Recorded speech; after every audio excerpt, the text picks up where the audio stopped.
Ju njohim me edicionin informativ të lajmeve. Kjo është Radio 7. Maqedonia e Veriut kujton 83 vjetorin e deportimit të 7144 brembe në kampin e vdekjes Treblinka. Në nderim të tyre, kryeministri Istria Mickovski theksoi se kujtimi sot nuk është vetëm për tragjedin, por dhe për detyrën për të parandaluar urrëtitjen, antisemitizmin, racizmin, intolerancën në shoqërinë tonë.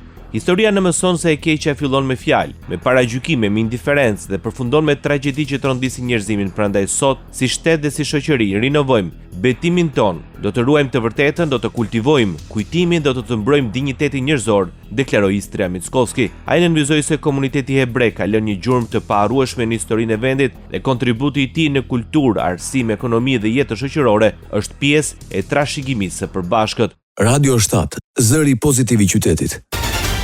Qeveria shqiptare fillon marrjen e masave për të vendosur në mbikëqyrje e rritjen e çmimit të karburanteve. Kërkohet ngritja e një task force të përbashkët mes dy institucioneve. Ministri i Financave Petrit Malej theksoi se ky plan operacional vjen në kontekstin e zhvillimeve të fundit ndërkombëtare, të cilat kanë ndikuar në çmimet e hidrokarbureve.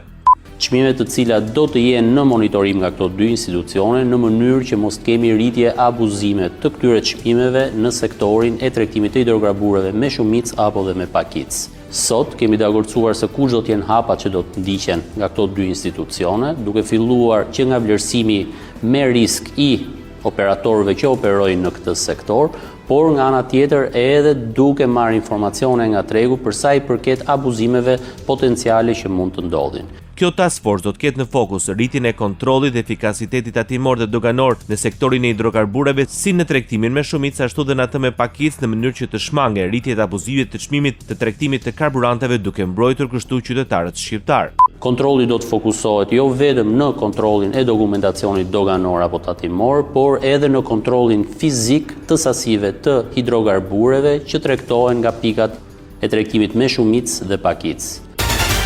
Opozita shqiptare në Maqedoninë e Veriut akuzoi qeverinë se nuk po merr masa për mbrojtjen e standardit familjeve. Në kushtet e rritjes së çmimit të karburanteve, Sinan Veseli nga BDI tha se çmimet po rriten ndërsa ka mungesë të veprimeve institucionale për mbrojtjen e standardit familjeve. Në vend që të ndërmerren masa për të mbrojtur qytetarët, qeveria dhe Ministria e Ekonomisë e udhëheqën nga përfaqësues të vlenit, po tregojnë mungesë të plot interesi dhe kapaciteti për ta përballuar këtë situatë. BDI paraqiti një propozim të qartë për rritjen e pagës minimale dhe rritjen lineare të pagave, si mënyra më e drejtë për të mbrojtur standardin e qytetarëve. Ky propozim nuk u pranua. Si rezultat, mijëra familje sot përballen me çmime gjithnjë më të larta, ndërsa të ardhurat e tyre mbeten të njëjta. Kërkon rritjen e pagës minimale në të paktën 3500 denar, vendosjen e çmimeve tavan për produktet bazë, uljen përkohësisht të TVSH-s për ushqimet kryesore dhe kontroll më të rreptë të importit dhe tregut për të parandaluar spekulimet, ndërsa kërkohet që Komisioni Rregullator për Energjetik të shqyrtojë më shpesh çmimet e derivateve të naftës, duke marrë parasysh se në bursat ndërkombëtare ka rënje të konsiderueshme të çmimeve të naftës. Duke marrur parasysh se në bursat ndërkombëtare tashmë ka rënje të konsiderueshme të çmimeve.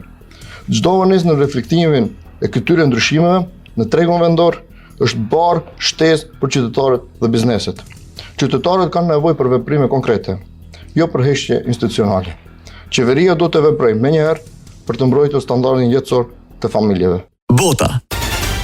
Shtetet e Bashkuara të Amerikës paralajmërojnë rënje të çmimit të karburanteve me përfundimin e konfliktit me Iranin. Pak pasi të arrihen të gjitha objektivat e ndërhyrjes ushtarake të përbashkët izraelito-amerikane kundër Iranit, publiku amerikan do të shohë rënjen e çmimeve të naftës dhe gazit, deklaroi zëdhënësja e shtëpisë së bardhë Caroline Levitt. Rest assured to the American people, the recent increase in oil and gas prices is temporary, and this operation will result in lower gas prices in the long term. Populli amerikan mund të jetë i sigurt se rritja e fundit e çmimeve të naftës dhe gazit është e përkohshme dhe ky operacion do të rezultojë me çmime të ulta të gazit në afat gjatë, tha Levitt në një konferencë. Ajo shtoi se presidenti amerikan Donald Trump dhe ekipi i tij energjetikës po ndjekin me kujdes tregjet, bisedojmë në udhëheqësit e industrisë dhe se ushtria amerikane po zhvillon opsione shtesë në përputhje me udhëzimin e presidentit për të mbajtur të hapur gjirin e Hormuzit.